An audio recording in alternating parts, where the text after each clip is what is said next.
guys, in today's video I'm going to be telling you guys how you can memorize your textbook.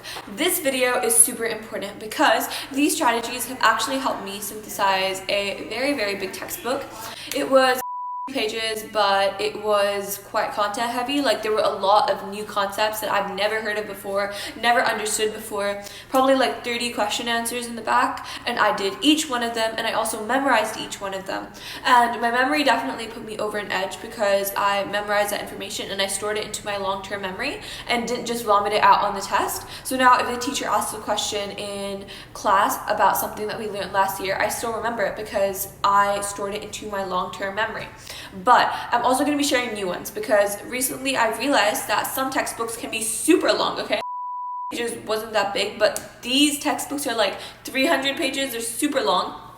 And I can understand how you'd want to synthesize that information, but you don't know what's important and how to find the best parts, how to find out, what the examiner is going to mark you on. So that's what I'm going to be discussing. First of all, let me tell you how you can develop a photographic memory.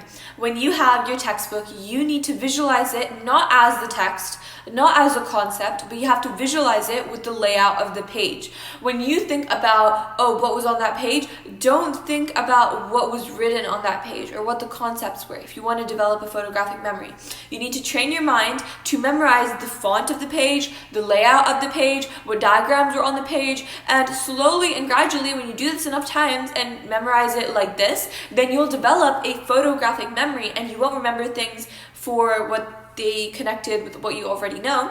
You'll memorize them visually, okay? You'll remember visually what happened when you saw that page. Wouldn't it be amazing if you could take screenshots in your head? That's pretty much what photographic memory is. And this takes a lot of practice to exercise and understand properly.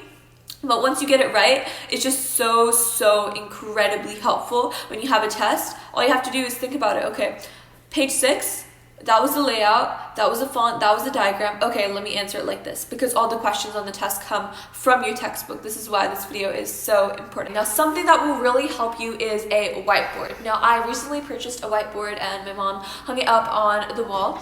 And this is so amazing because you know what a whiteboard can do?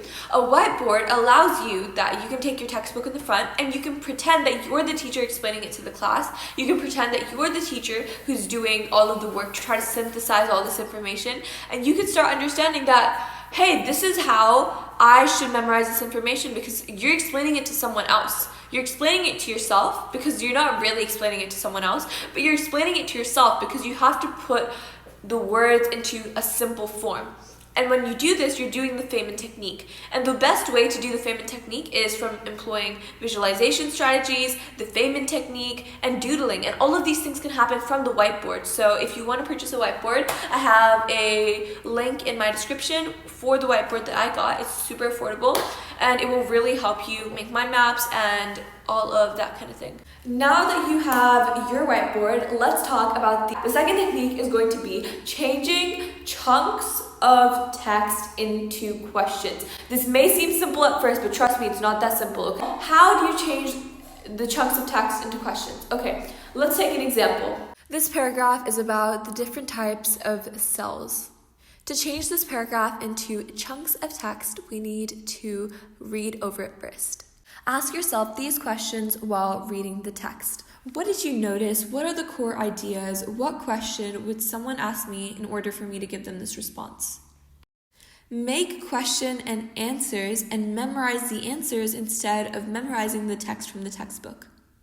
And the last thing I want to talk about is the fact that you should take handwritten notes. So maybe you remember, but in the beginning of this video, I used this notebook. Now this notebook is what has helped me to synthesize my textbook and memorize the entire thing.